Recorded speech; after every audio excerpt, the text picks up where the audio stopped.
Hi, my name is Ariel Grant and I'm the Education Specialist at Umoja, Minnesota. This video is about the curriculum that you'll have an opportunity to present as lead teachers and to learn alongside students as camp counselors. But before I begin, I just want to say thank you so much. You are such an important part of Umoja. We could not do what we're going to do without you. And between all of you, there's an extremely impressive amount of experience, and I'm just excited to get you in the classroom with our campers. So one thing that I want to make note of is that our camp curriculum is written specifically for Umoja campers. But that being said, there is absolutely flexibility for you to put in your own flavor. You are teachers that have world experience outside of Umoja, and we hope that if you have a game that you love or a book that features an African American boy or girl that you'd like to feature in your classroom, we'd invite you to do those things. And to feel free to collaborate with me about our curriculum. I would love to continue to grow in my ability to write curriculum for you, and so I want to hear your feedback throughout Umoja and after as well. So Umoja, Minnesota serves transracial families, as you know, and the point of our camp curriculum time with the youth, whether they're infants or 18-year-olds, is to create a space where they feel safe to express their experiences about being an African American, about being a foster child or an adoptee, a space where they can begin to explore what it means to be Black, a space where they can learn about African American history, and we are particularly going to explore the history of poetry and spoken word and rap in African American communities on our January 11th through the 13th Umoja Camp. So I hope you're as excited as I am. Together, let's review Elementary School Umoja, or what I like to call ESU, specific to the classroom of the 7 to 9-year-olds. I am going to read over your time chart, which is made available in your email. It looks something like this, so feel free to pull that out as I read so that you can follow along. So you start off at 9 o'clock in your classroom, and for the first hour, you're really just helping students get adjusted to the new space. The goal is to build trust as quickly as possible and to help them understand that this is a place where they can be a kid and they can have fun, as well as learn, hopefully, about what it means to be an African American and learn to express themselves through poetry, rap, and spoken word. So we'll start off by just doing introductions. Have your students sit in a circle and do introductions around the circle. And then from there, you will do a name game. And so the instructions for this game can be found in your teacher's notes, which is also linked in your email. So feel free to peruse that. There is a link to a video of a group of adults playing the game, and so that can be helpful as well. From there, you'll welcome them to the camp, reiterate the theme, which again is We Tell Our Story, particularly through poetry, rap, and spoken word for this camp. And then we'll have an icebreaker game that the instructions are made available in your teacher's notes as well. But the goal is to just really get the students warmed up with the new space. From there, you will ask the students to help you establish several guidelines, which is essentially a fancy word for rules, for Umoja Camp for ESU. The three that I would suggest you propose to the classroom are respect others, which means you as the teacher, but also their peers, to listen well, and to be kind to oneself. It's really important that as we talk about identity, as we talk about our experiences, that we aren't hard on ourselves and we give ourselves opportunity to just think out loud together. And so hopefully we build trust in this classroom to do just that. So kind of to go along with that last guideline, which is to be kind, you will do another game with your campers. This one is a lot of fun. There's actually a link to it, again, in your notes. And essentially what it is it's a chant circle. We jump in and out as individuals and do a chant called I Love Myself. So just trying to promote positive identity for the students. The following half hour will be engaging in a Lifebook worksheet. So Lifebook is something that's happening all over the camp with a parent session and in the high school session, and even in some of the other younger classes are engaging with Lifebook. Essentially, the Lifebook is a book that the student creates for themselves that's a comprehensive look at their own life. A lot of times for children that have been displaced either through foster care or through adoption, there feels like there's not really a beginning, or maybe that there's sectioned off portions of their lives. And so to help the kids understand that they're a whole person with a whole story, and to take ownership of that story, and to be okay with expressing that story, And so we're going to do this first by inviting the kids to do a worksheet called the family worksheet. And so all this worksheet is a blank piece of paper with a house on it, really simple stick figure house. And we invite the campers to draw or write who lives at home, and then draw or write who doesn't live at home. And then to talk about how a lot of different people can make up your family. Family isn't just who lives within your house, but a lot of times we have family that doesn't live at home. And so it's kind of freeing up children to understand that families come in lots of different shapes and sizes, and you might have a birth mom and a foster mom, and that's okay, and that's good. You'll notice that in your teacher's notes, along with a lot of activities, there's opportunities for discussion. There might be class discussion or squad discussions. Squads are simply small groups that are broken up by students and campers, and also volunteers that are made available within each small group, each squad. And there's questions that you can refer to for these conversations as well, but feel free to obviously add your own input and your own questions to these. I believe that intentional and facilitated discussion is one of the best ways to teach campers and children. And so really open-ended questions allows them to explore different possibilities and hopefully come to meaningful and correct conclusions, and to kind of guide them with that rather than just kind of giving them the information. So from there, the next 30 minutes consists of 3 different activities. The first is a squad talk about birthdays and birth parents. So start off by asking questions about when's your birthday, and what's your favorite treat to have on your birthday, and what's the best birthday you ever had. And then go on to talk about there was someone there on your first birthday, and that was your birth parents. Your birth parents were there on your very first birthday, and they gave you your very first birthday presents. The students will then be given a puzzle, a wooden puzzle, that when put together makes up a whole face. But it when put into pieces might feature an eye or hair or a smile. And so you'll talk to the campers about how their birth parents gave them their very first birthday gifts, and how foster or adoptive parents might give them other gifts like experiences or a home to live in or friendship, and how all these things come together to make up who we are and who campers are. The following activity is a jump rope poet, and so it's just having the students get jump ropes and get the wiggles out by jumping rope in the rhythm to a spoken word or poetry, and you can either read a poem, or we can provide a link to audio of poetries that we appreciate and we think that would be a good fit for the students. At 11 to 11:10, the students will do another worksheet from the Lifebook, and this is a worksheet that really works with introspection.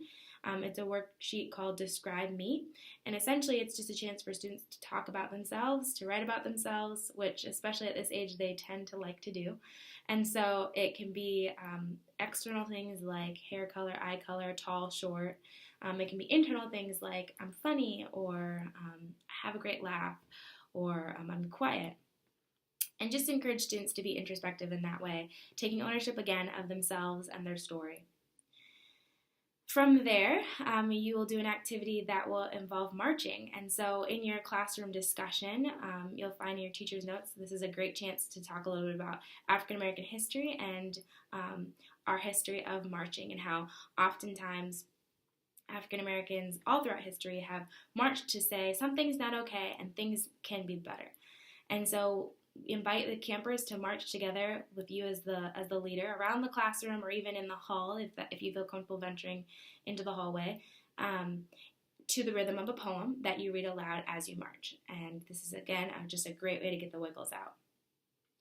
The next activity is about expression, and so again in your classroom notes you'll find that this is a chance to talk to students about how building up tension inside, that not expressing yourself, not saying how you feel, maybe not letting yourself cry or not letting yourself laugh can hurt us, and it can mean that one day we explode and hurt the people around us. And so you illustrate this by doing a balloon activity, and in your teacher's notes there's a great video that will walk you through how exactly to do that activity and how it plays out. But it's just a great illustration to show students a visual manifestation of that building tension, and then what happens if we don't let it seep out, if we just kind of explode and let out all at once. So Again, the idea there is that the children will feel empowered to express themselves in healthy ways, and then to talk about how poetry and rap and spoken word is a great way to do that.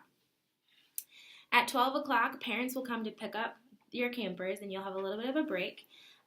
Campers will go with the parents and eat with the parents, and so they won't return back to your classroom until about 1 o'clock.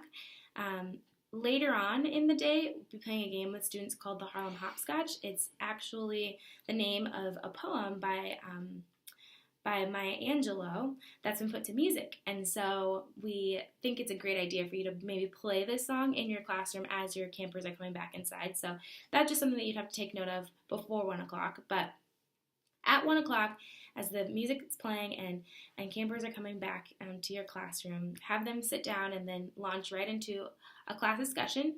During this class discussion, you'll give a little bit of a history lesson and talk about the African American experience, and talk a little bit about the history of African Americans and how our ancestors came from Africa to America.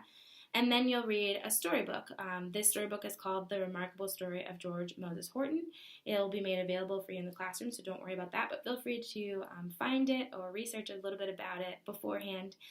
George Moses Horton was a real man and a real poet, so feel free to even do in-depth reading if that's the kind of preparation that you prefer. And then from there, you'll go into some squad talk with your campers. During that squad talk, you're going to talk about if they've ever felt undervalued, if they've ever felt like the things that they had special inside of them didn't have an opportunity to get out. That's kind of the story of George Moses Horton, is that because he was a slave, he didn't have an opportunity to show the world how great of a poet he was until the end of his life. And so kind of connecting that story with the children and allowing them to have a little bit of a space to talk about their personal experiences. From there, you'll do a rhyming circle with the campers, and that's just circling up with the campers with a ball and starting off with a word. Let's say the word is cat. So as a teacher, I say, okay, everyone, the word is cat, and when you think of a word that rhymes with cat, I'll toss you the ball.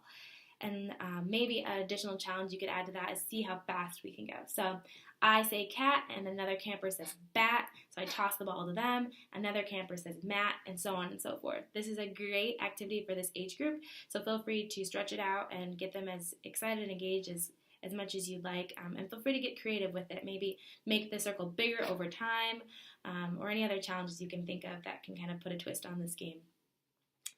There's a little bit of time implemented for a snack and a break, but at any point throughout this, obviously feel free to do a bathroom break or a snack break when you see fit. You'll be the ones to get to know your campers better than I can at this point, and so I trust you to kind of make the call as you see fit. From there, you'll do the Harlem Hopscotch game. There are extensive instructions in your teacher's notes for this game, but I'll tell you a little bit about it quickly now because it's actually not going to be out there on the internet. It's a game that's made specially for Umoja. So essentially, across your classroom, there will already be taped down hopscotch boards that kind of connect to make a hopscotch lane. And so what you'll do is you'll split up your campers into two teams and have them go to opposite corners of the hopscotch lane. And then they will begin to hopscotch one at a time on either side. So one from this team, one from the other team will begin to hopscotch towards each other. And wherever they meet, whether it be in the middle or if one hopscotcher is quicker than another, more on one side or the other, at the meeting point, they'll do rock, paper, scissors. And the individual camper that wins the rock, paper, scissors will proceed down the hopscotch lane towards the opposite team. And the other camper who doesn't win rock, paper, scissors will go back to their team and tag in the next player to hopscotch to meet the other teammate. So again, those instructions can be found in your teacher's notes. But if you have any questions, feel free to reach out to me and I can clarify anything as needed. The next portion of your day with these campers will consist of a little bit of a story time. This story time will, again, delve into African American history as it relates to poetry, and the whole story can be found in your teacher's notes, so I'm not going to go over it now, but I encourage you to make it your own, familiarize yourself with it so that you can speak it to your students in a way that's exciting rather than just reading it to them, because I think that's going to be the way that they're going to be most engaged with the content. There's going to be another book that's provided for you that kind of explores a new era of poetry and rap, and that is the very beginnings of hip hop with When the Beat Was Born with DJ Herc. Alongside that, there is a great video that we reference in your notes. We encourage you to just put this up after you read the story as a little bit of more context for the beginnings of hip hop. And this is just about a 52-second video, so nothing too long, but a way to mix it up with your students and help get them even more engaged with what you're talking about.